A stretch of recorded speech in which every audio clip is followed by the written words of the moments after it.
Well, welcome everybody. We're just after 6:30 and I'll continue to provide tech support and let others come in as they log on. But first, a big thank you to Derek for now round 3 of UU Virtual Pilgrimage. One of the previous rounds is on our website. The other didn't get recorded correctly because the minister made a mistake, but this one is being recorded.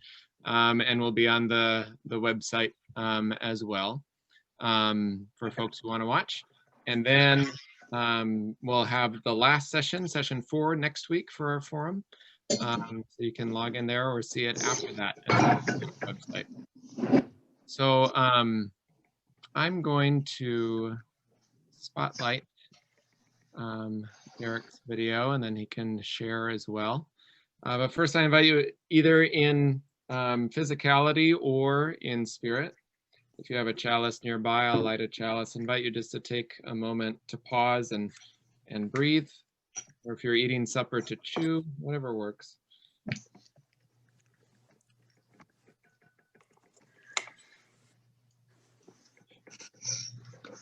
Chalice lit in gratitude for our time together, in gratitude for the brisk air, and in gratitude for the ways we create and find community in the midst of distancing, and how increasingly important that will be in the next weeks and months. Grateful for this community and this church. It's good to see you. Derek, it's to you, sir. All right, thank you. All right, so this is session 3. We're going to bring this up. So we've covered the revolution and we've covered the rebellion, and now it's time to cover the full-on retreat.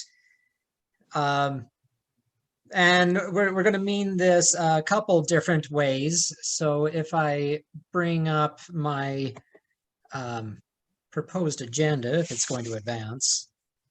There we go.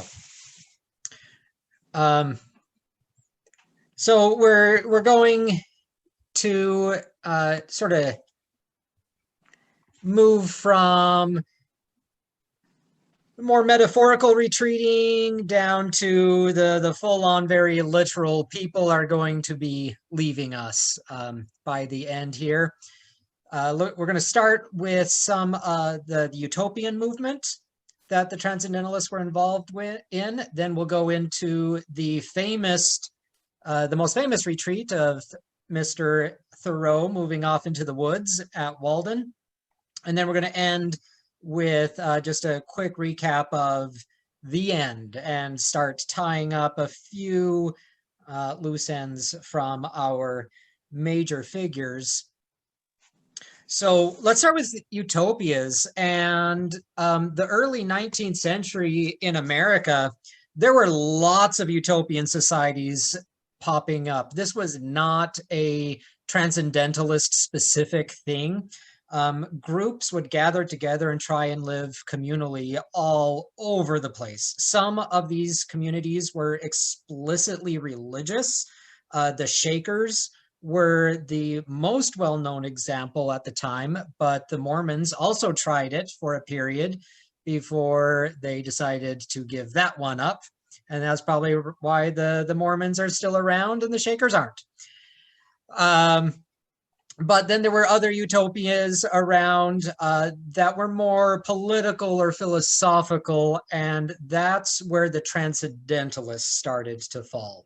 They did not want to create a Unitarian utopian experiment. Most of them were trying to leave the Unitarian Church, and they were looking for a philosophical or political idea to help support a community. So George Ripley here, you will see, he started the most well-known transcendental commune, and it was also the longest lasting. It was Brook Farm. It lasted for about 6 years, from 1841 to 1846. Ripley was one of the founders of the Transcendentalist Club. He was one of the four. And he had a thought of bringing together the best that Transcendentalism could offer. So he wanted to bring scientists, artists, reformers together and work this farm along a socialistic ideal. Everything would be shared, including the labor. The labor in Ripley's mind would allow for conversation. We should pause for a minute to point out he didn't grow up on a farm. He had no idea what farm work was like, and so he thought you would have time to talk while you farmed. And so he had this great idea that as all of these different people farmed together, it would create sort of a pollination of ideas that would naturally arise from their shared labor. His other idea, again, because he didn't really know how a farm worked, and neither did a lot of people else who were jumping onto this experiment, was that everybody would work in shifts and would only work a handful of hours throughout the day. And then somebody else would take their shift and they would have the rest of the day to pursue their scientific or philosophical or artistic pursuits. He wanted the big names to join him on the farm. He wanted Emerson, so he invited Emerson.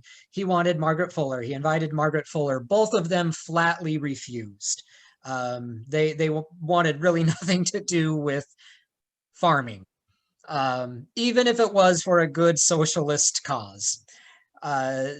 So he was able to advertise in the Dial, and he was able to gather a meager group. One of them who did join was an up-and-coming author named Nathaniel Hawthorne. He was a charter member of Brook Farm. He put up a fairly substantial amount of money to help it get off the ground and start going. He didn't last that long, less than a year, because also not being a farm boy, he was in for a bit of a shock when he found out he had to manure or shovel manure all day, every day. And he didn't have any time to write. He was too tired. Couldn't talk to anybody, couldn't have time to write. So he ended up leaving, and almost a decade after he left, he wrote a book about that experience he had. It was called The Blithedale Romance. And he, at the very beginning of the book, writes about the mindset of why people joined this farm. He said, "We had broken through many hindrances that are powerful enough to keep most people on the weary treadmill of established system, even while they feel its irksomeness almost as intolerable as we did. We had stepped away from the pulpit. We had flung aside the pen. We had shut up the ledger. It was our purpose to give up whatever we had heretofore attained for the sake of showing mankind the example of life governed by other than the false and cruel principles on which human society has all along been based. And first of all, we had divorced ourselves from pride and were striving to supply its place with familiar love. We meant to lessen the laboring man's great burden of toil by performing our due share of it at the cost of our own thews and sinews. We sought our profit by mutual aid instead of wresting it by the strong hand from an enemy, or filching it craftily from those less shrewd than ourselves, or winning it by selfish competition with a neighbor." So, as he's pointing this out, George Ripley did lay down his pulpit. He was a Unitarian minister who left the pulpit to start this socialist commune. Hawthorne was the author who put down his pen to go join, and there were several others who were everyday merchants, bookkeepers, a lawyer, all came in and joined this to see if they could figure out a different way to live and work outside of a capitalistic system. It didn't go so hot. Eventually, they did transition to a capitalistic system, and that's when basically everybody left. And Ripley spent the vast majority of his life paying off the debts that the farm incurred there in the 6 or so years of its existence. He wasn't the only one who wanted to join in the utopian fun. Bronson Alcott, we talked about him in the first little session with his temple school. He really wanted to educate everybody, but that school was forced to close when he started talking about sex and then thought that an African-American girl should be educated. And those two things did his school in. So when he found himself out of a job, couldn't teach, he then decided to set up a utopian society. And just like George Ripley, he decided it was going to be on a farm, even though he had never farmed before. He was a merchant prior to his work in education and social reform. But if you're going to form a utopia, you do it on a farm. So that's what he did, along with an Englishman named Charles Lane. So Alcott and Lane moved their families and a small group of people that they again had found through advertising through the Dial to Fruitlands. Fruitlands is in Harvard, Massachusetts, not the University Harvard. Harvard is about 10 or so miles west of Concord. And so they set up this at Fruitlands. And instead of doing a socialist experiment that George Ripley did, Alcott wanted to focus more on the improvement of the individual soul, as Bronson Alcott saw that. And in order to improve the soul, you have to divorce yourself from all of the sins of the world. And one of the big sins at this time, as he saw it, was slavery. And so anything that touched slavery, he forbade at Fruitlands. So that meant cotton. Cotton was a slave crop. You could not dress in any cotton clothing at the time. Sugar was also a slave crop. So there was no sugar at Fruitlands. The big sort of rum was the alcoholic drink at the time. No rum, because rum again was from sugar, molasses, and the slave trade. So anything that was directly related to slavery was banned. Also, he was really big on animal cruelty, and so anything that was seen as cruel to animals was also banned. That included eating animals and taking anything that had to deal with them. So no honey was involved, no eggs, no milk, nothing like that. You couldn't even use the animals to help you farm. So there was no oxen to pull the plow, no horse-drawn carriage. Everything was just human labor, because there should be no animal cruelty at all. And making animals work is cruel.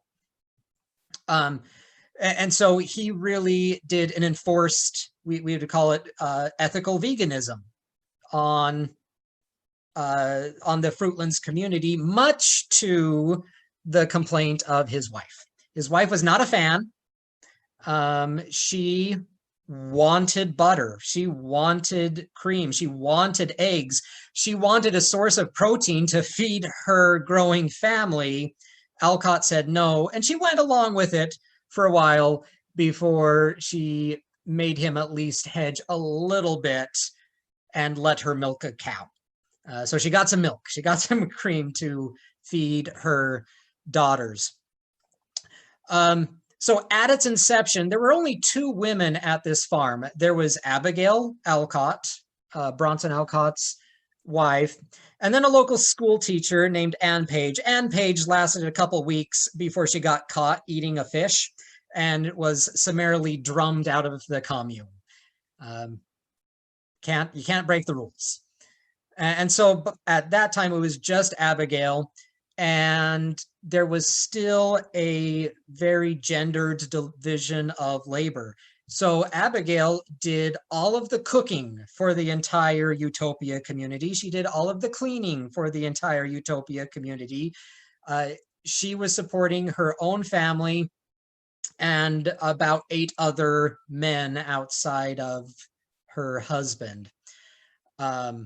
So there's a story of a newspaperman coming into the farm to see how it is. The farm had been generating some interest, and the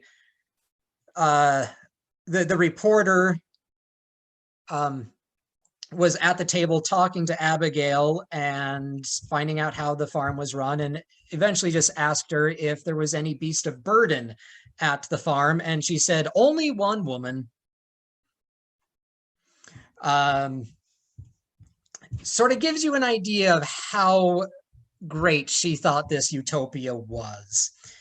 As winter came in and there was no evidence of a crop because they didn't know how to farm, there was nothing to sustain people through the winter, Abigail mutinied. She took her daughters and left. Everybody else at Fruitland started to leave as well, and Bronson Alcott saw his utopia crumble beneath him, and it put him into a big funk, a despair, that he took to bed in a severe depression at the farmhouse and probably would have died there. But Abigail didn't take kindly to that sort of dejection. So she came back and summarily hauled him out of bed, told him he still had work to do, and then moved him back to Concord.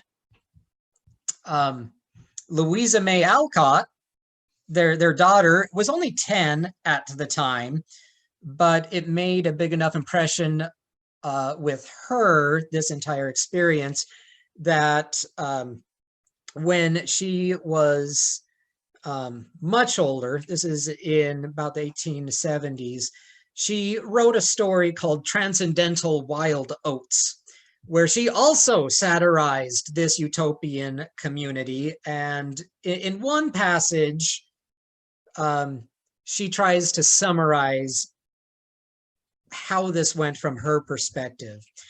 She said, unleavened bread, porridge, and water for breakfast, bread, fruit, and water for dinner.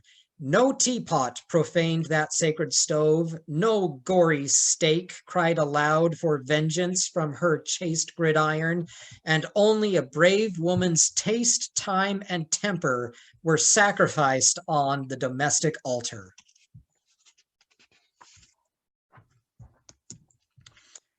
All right, so with that, we're going to switch over to Walden. And so we need to start real quick by talking about a young Henry David Thoreau. So in 1840, he sent in a poem for publication in the transcendental magazine, The Dial. Margaret Fuller was the editor and hated the poem. She didn't want to publish it, so she rejected it and ended up writing an incredibly long rejection letter to Thoreau, because she also wanted to see him improve. And as one of the parts in it, she explains how she has come to know Mr. Thoreau. And she says this to him, speaking in the third person. He is as yet a somewhat bare hill, which the warm gales of spring have not visited. He will find the generous office that shall educate him. He will seek thought less and find knowledge the more. I can have no advice or criticism for a person so sincere, but if I give my impression of him, I will say, he's too constantly of nature she is mine. She is not yours till you have been more hers. Seek the lotus and take a draught of rapture. Say not so confidently, all places, all occasions are alike. This will never come true till you have found it false. And so that little seed that she started to plant back in 1840 kept with Thoreau, and he kept mulling it about in his journals to the point where he wanted to try and experiment at finding the truth in Margaret Fuller's words. So in July 4th, 1845, he moved into his cabin at Walden.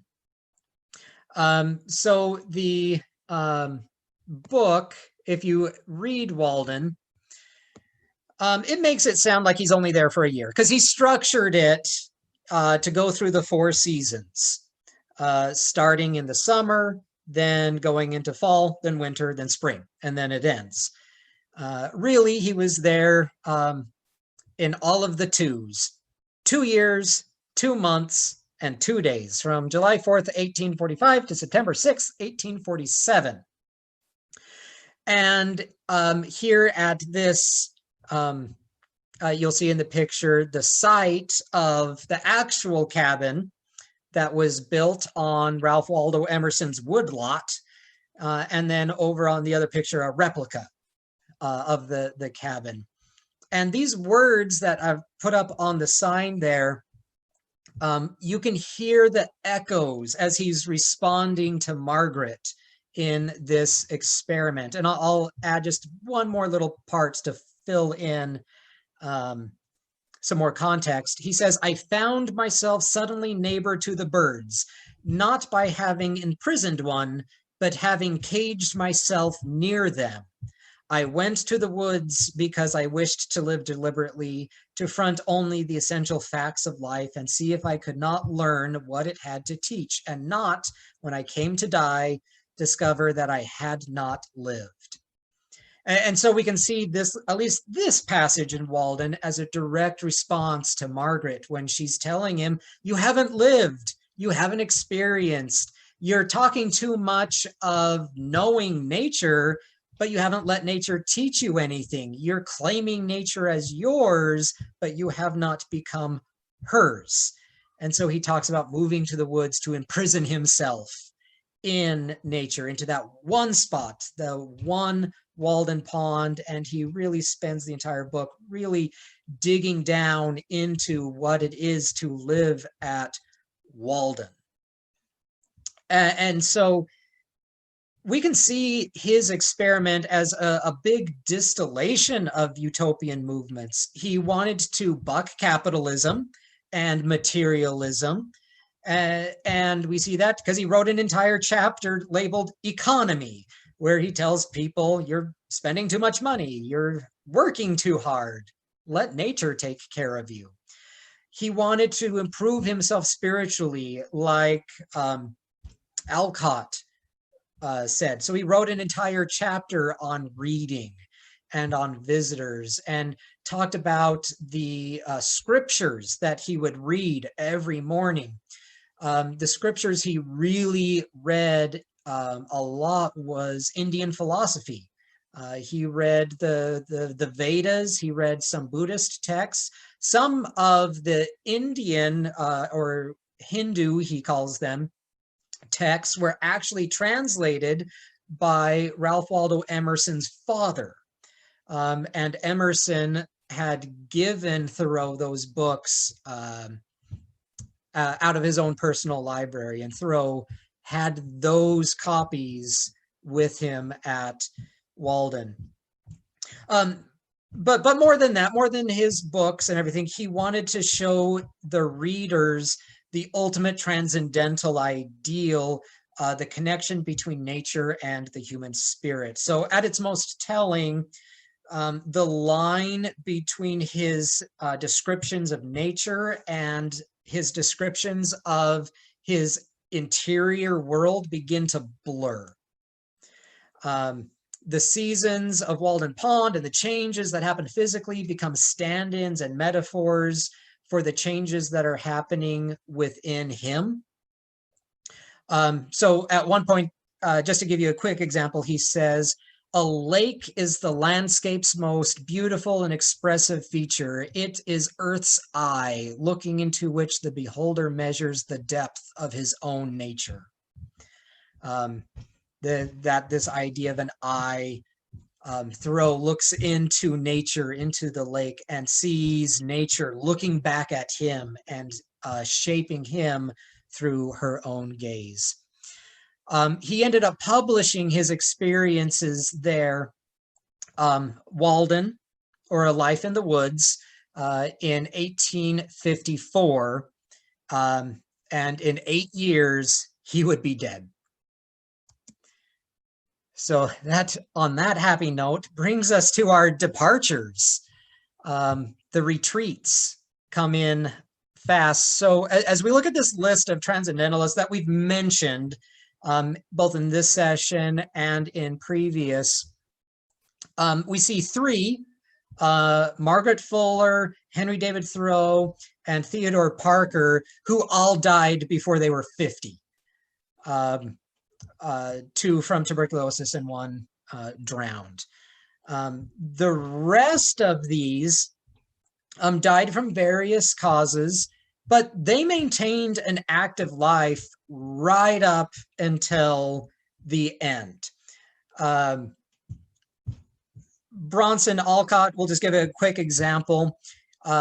He was lecturing the day before he died, and in his on his deathbed, he told his daughter, Louisa May, that you should come with me. Louisa May said, "I wish that I could." And 3 days later, she died.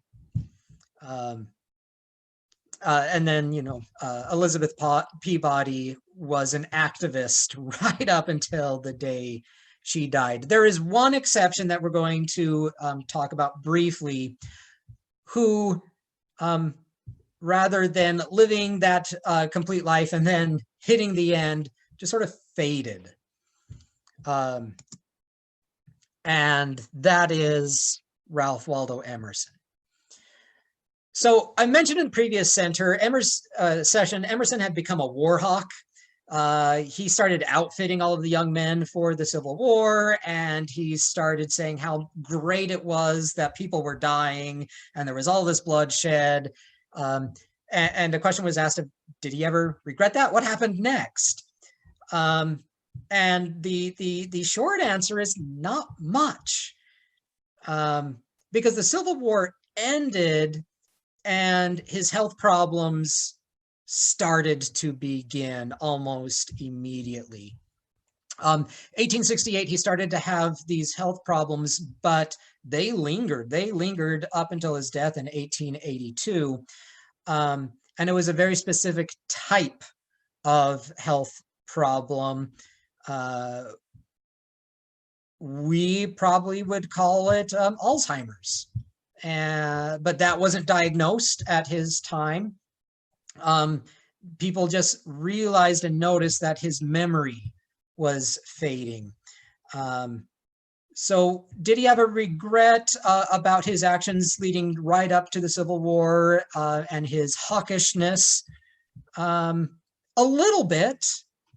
He at the end of the war sort of regretted some of the words he said, some of the fights that he had had with his neighbor Hawthorne over it. But he quickly forgot that regret, and he forgot, at least by the end, everything that he had written. By 1870, other people around him noticed how his memory was going. by 78, he had developed aphasia so severe that at times he forgot his own name. He forgot the names of his family. He forgot the names of his friend. Alcott visited him in 1882, the day before he died, and he couldn't remember Alcott's name, but he at least realized that Alcott had a nice face and he should know them and that they were friends. He couldn't remember anything specific. Quick story, maybe to talk about how this affected other people. In December 1877, it was the 70th birthday of the American poet John Greenleaf Whittier, and the Atlantic magazine decided to hold a birthday party for Whittier and bring in a whole bunch of dignitaries to celebrate Whittier's birthday. Among those was Emerson. Emerson was invited. Oliver Wendell Holmes, a good Unitarian, was invited. Henry Wadsworth Longfellow was invited. And those three, Emerson, Holmes, and Longfellow, became sort of the celebrities gracing themselves at the present. So it was a good birthday. People came, and the Atlantic had said that they wanted to have an up-and-coming author give a big humorous speech. And so the author came in. His name was Samuel Clemens, also known as Mark Twain, and started to be funny. So he told a story about three people who went west, who were all drunkards, and they went by the names of Emerson, Holmes, and Longfellow. And they cheated at cards, and they moved in with a prospector, and they ended up stealing his boots and running away. And as he's giving this to this birthday party, celebrating these great men, it was really the nation's first roast, and it was probably the nation's first complete bomb. Nobody thought it was funny. Nobody laughed. Clemens ended up writing apology letters because his publisher told him to the three individuals. Holmes and Longfellow wrote back and just said, they were gracious about it. It's fine. Water on the bridge. He wrote it to Emerson. Emerson by this time couldn't write anymore. His daughter wrote back and basically said, Emerson couldn't understand a word you were saying. So no hard feelings. So Emerson really became incredibly reliant on his daughter, Ellen. She became his companion. He stopped writing. He stopped public appearances when they became much too awkward. If he did it, was seen in public, like at the birthday party, he didn't say anything unless he was reading something that was put down in front of him by Ellen. So his entire life at the end became scripted by other people. When anybody asked him how he was doing at the end, he had a quip that he would just keep giving, that he said, "I have lost my wits. I am doing quite well." So finally, in 1882, at the age of 78, after about a decade of complications with Alzheimer's, he died of pneumonia, having forgotten his entire life. And which sort of leaves us the task of remembering his work on behalf of him. As he writes in his essay Memory that he wrote in the 1850s, "Have you not found memory an apotheosis or deification? The poor short lone fact dies at the birth, but memory catches it up into her heaven and bathes it in immortal waters. Then 1,000 times over it lives and acts again, each time transfigured, ennobled. And for that reason, our next session next week will be on remembrance. as we look at some of the lesser known transcendentalists who don't get a lot of airtime, and we'll remember them and talk about their work and their legacies. All right, there we go. Any questions?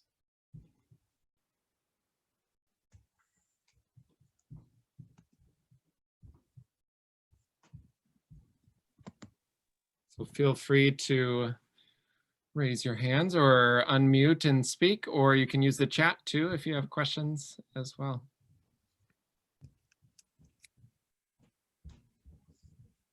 Yeah, Trish. I just kind of have to say that I found my people. My late husband and I don't know how many of you know this, we started an organic vegetable farm. It's why we moved to Minnesota from Washington State outside of Mazeppa. And we were both in our late 40s and we were both accountants and we started a farm. And so we didn't take anybody down with us, but yeah, if you haven't farmed before, there's a lot more to it. So I do have to appreciate the problems that they ran into. We did not use beasts of burden either, but yeah, that my people.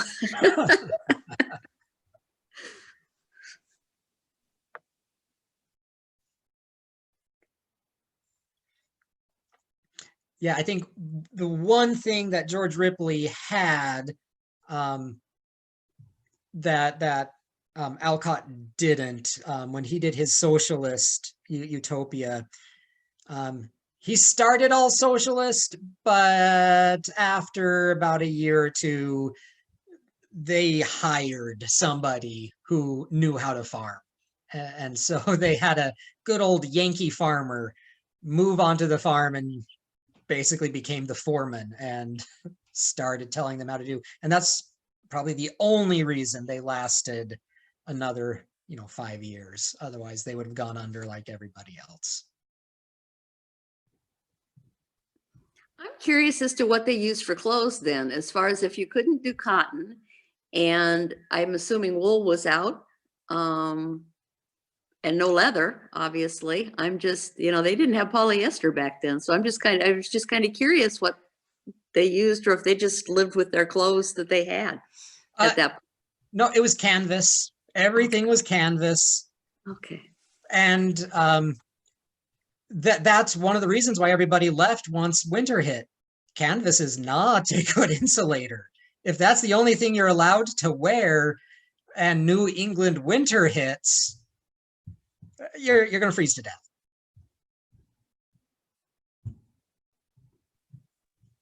Derek, maybe you had mentioned this, but either in this or a different session, if you did, that's fine. I'm not always tracking everything these days. But to talk a little bit about Henry David Thoreau's relationship with Unitarianism in particular, I think is interesting for our people to hear some of that. And I think some false narratives that we kind of hold on to it when we lift him up. Yeah. Henry David Thoreau, along with his good friend Nathaniel Hawthorne, hated the Unitarians. That's putting it very, very bluntly. Thoreau was baptized as a child into the Unitarian Church. And as soon as he came of age, he wrote a letter to the reverend there and made sure all bridges were burned. He did not want to be approached by the Unitarians ever again. And so when events happened that needed to take place at the Unitarian Church, he found creative ways around it. Like he would sit, if he had to be there, on the steps out front. He wouldn't go into the building. And one of the reasons also for that apart from theological reasons, apart from everything else, there was the issue of slavery. And at Concord at the time, the Unitarian Church was much slower in becoming abolitionists than the Trinitarian Church in town. And so if he had to go into a church, it was to the Trinitarian Church, but it was probably to lecture about abolitionists. And to his dying day, he pushed back anybody who wanted to call him Unitarian. He got into a couple of fights with Elizabeth Peabody, because Elizabeth Peabody was a Unitarian through and through. She was a transcendentalist, yes, but whereas all of the transcendentalists were leaving, she stuck to Unitarianism and fought hard for it. There's a story of Emerson's wife, Lydian, getting into it once with Peabody, and Lydian said that the only good thing that came out of Unitarianism was transcendentalism. And Peabody responded that Unitarianism is terra firma. It is the grounding for all of us. But Thoreau didn't like that. He was a transcendentalist. He didn't like organized religion. He didn't like religions that were slow on the social values that he espoused. And he didn't like preaching. Well, we can cut to that one. Lecturing, he was okay with, did not like preaching. And so, no, he, I don't think he would like it when we can say, well, we're like sort of kind of transcendentalists, Unitarians now. No, I don't think he would have any truck with that. He'd be grateful that you bought his book and you like it. But I think that's where it would end. Yeah, when we bring the youth on trips I've done in the past, and then this past year with Derek, and we talk a little bit about that, we ease it to say, and our movement has evolved since that time, and maybe would be less repugnant to Thoreau now with how he influenced us, but he had his issues. Yeah. Well, we're right at our time. Were there any other questions or things folks wanted to share or ask Derek? Did I hear correctly that Thoreau's mother did his laundry? Yeah, when he was at the pond, he would bring his laundry to the family boarding house. And his mom would do the laundry with all of the other boarders. I guess in his defense it wasn't weekly trips. He would wait until they were really dirty. It's like in college, waiting until Thanksgiving break and bringing all your laundry home then. It's good. Yep, that happened. Well, thank you for joining us, everybody. And thank you, Derek, for leading so much knowledge there and a nice virtual tour. Join us again next week. Same bat time, same bat channel here at Pursue You. Thanks again, everybody. Good to see you.